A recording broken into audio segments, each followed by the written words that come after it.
Hebrews 7. For this Melchizedek, king of Salem, priest of the Most High God, met Abraham returning from the slaughter of the kings, and blessed him. And to him Abraham apportioned a tenth part of everything. He is first, by translation of his name, King of Righteousness, and then he is also King of Salem, that is, King of Peace.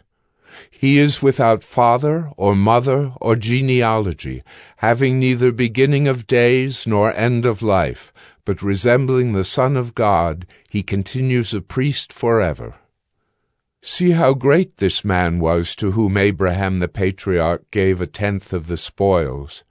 And those descendants of Levi who receive the priestly office have a commandment in the law to take tithes from the people, that is, from their brothers, though these also are descended from Abraham. But this man, who does not have his descent from them, received tithes from Abraham, and blessed him who had the promises. It is beyond dispute that the inferior is blessed by the superior. In the one case, tithes are received by mortal men, but in the other case, by one of whom it is testified that he lives.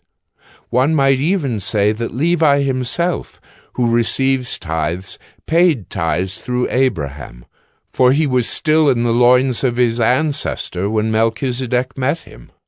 Now, if perfection had been attainable through the Levitical priesthood, for under it the people received the law, what further need would there have been for another priest to arise after the order of Melchizedek, rather than one named after the order of Aaron? For when there is a change in the priesthood, there is necessarily a change in the law as well. For the one of whom these things are spoken belonged to another tribe, from which no one has ever served at the altar. For it is evident that our Lord was descended from Judah, and in connection with that tribe Moses said nothing about priests. This becomes even more evident when another priest arises in the likeness of Melchizedek, who has become a priest not on the basis of a legal requirement concerning bodily descent, but by the power of an indestructible life.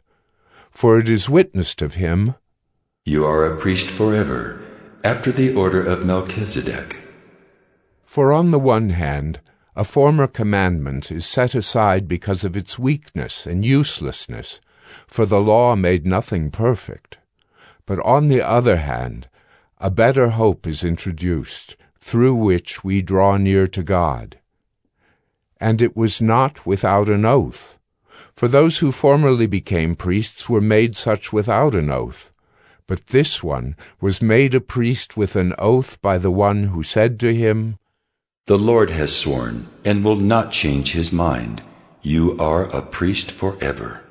This makes Jesus the guarantor of a better covenant. The former priests were many in number because they were prevented by death from continuing in office. But he holds his priesthood permanently, because he continues forever. Consequently, he is able to save to the uttermost those who draw near to God through him, since he always lives to make intercession for them. For it was indeed fitting that we should have such a high priest, holy, innocent, unstained, separated from sinners, and exalted above the heavens.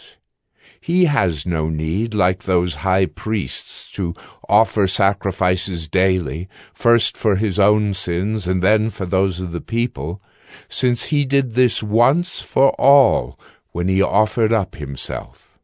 For the law appoints men in their weakness as high priests. But the word of the oath, which came later than the law, appoints a Son who has been made perfect forever.